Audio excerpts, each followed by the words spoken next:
Good afternoon. My name is Magda Zietsman, and my presentation is prepared on the history and analysis of the evolution of action research and participatory action research. This paper was done by Stephen Darrell Jacobs in 2018. Action research can be is the name for a broad family of research practices that involves learning by doing, according to O'Brien in 1998. Participatory action research is a branch of action research which has recently become more popular within social sciences due to the opportunity for new insights uh, for all research participants in different and similar contexts.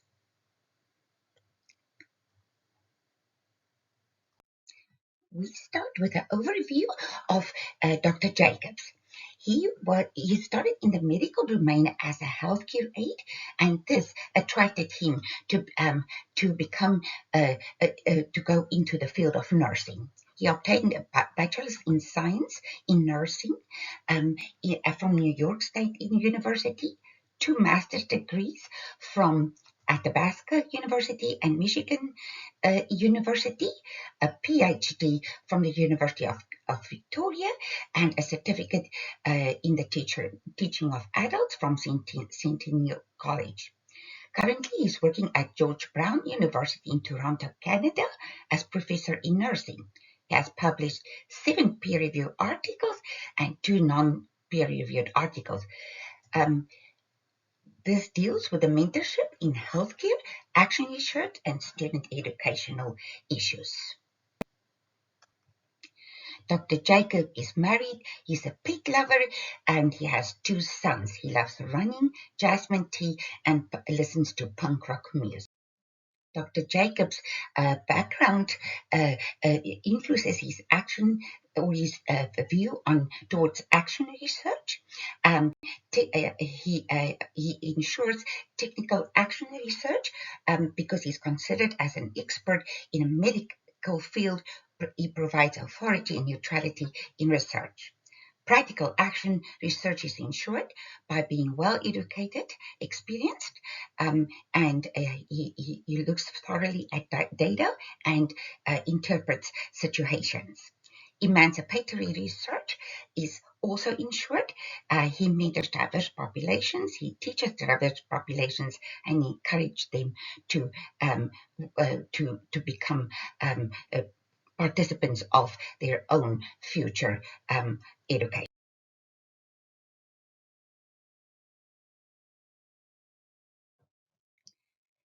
Implications of research conducted by Dr. Jacobs for educators.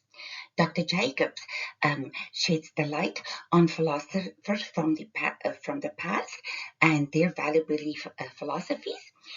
He also points out in this paper how the participating action research uses corporative inquiry from the past, and in the present, they use the participants or the students use this to express themselves in the classroom, and the teacher provides the academic science concepts, and together they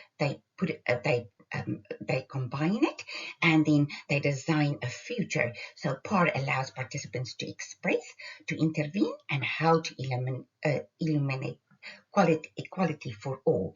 So the teachers and healthcare workers and the students are all part of the research in the classroom.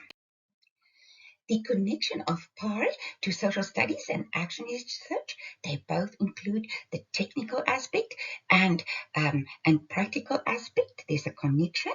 But PAR builds onto the social studies and action research by democratization of the research, and it also provides a transformative potential. The teacher and the students work together and design new knowledge. And then the contradictory part to actually research is that all the participants are fully participating, according to Bergold and Thomas in 2012. Emancipation is highly valued, and there's equality or equal opportunities within political, social, and cognitive context. My engagement with arguments from Dr. Jacobs, what resonated with me is his passion to provide equal opportunities for all students. I share that passion.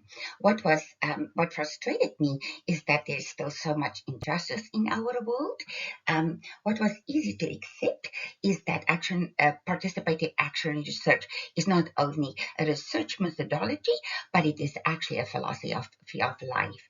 And then lastly, it is difficult for me to accept that art is an effective way of bringing so many cultures together and will help with inequities, but there was no mention in this research about the role of art. The text illuminated my approach to participatory action research. I've been a kindergarten teacher for 15 years, and for the remainder of my 35 years of teaching, an art teacher. I really value to build social and emotional relationship, which made a base or provided a basis on which they were willing to learn from each other in the classroom, provide equal opportunities in the classroom. The students could use the academic concepts that I taught and design their art projects. So they could, in this, they experience how it is to become part of a diverse multicultural education. I want to mention, I really value Freud's concepts of conscientization rather than integrating things into existing structure of oppression. We seek to transform the structure itself in order that students may become fully human on beings for themselves. And I put all these concepts in my book called Art, Your Future. I want to thank you for listening. My final questions are, according to Foucault in 1977, power is not always living inside people. How can one research different aspects of power? And then my second question is, how can the researcher stay neutral when political, ethical problems arise during the research process? Have a good evening.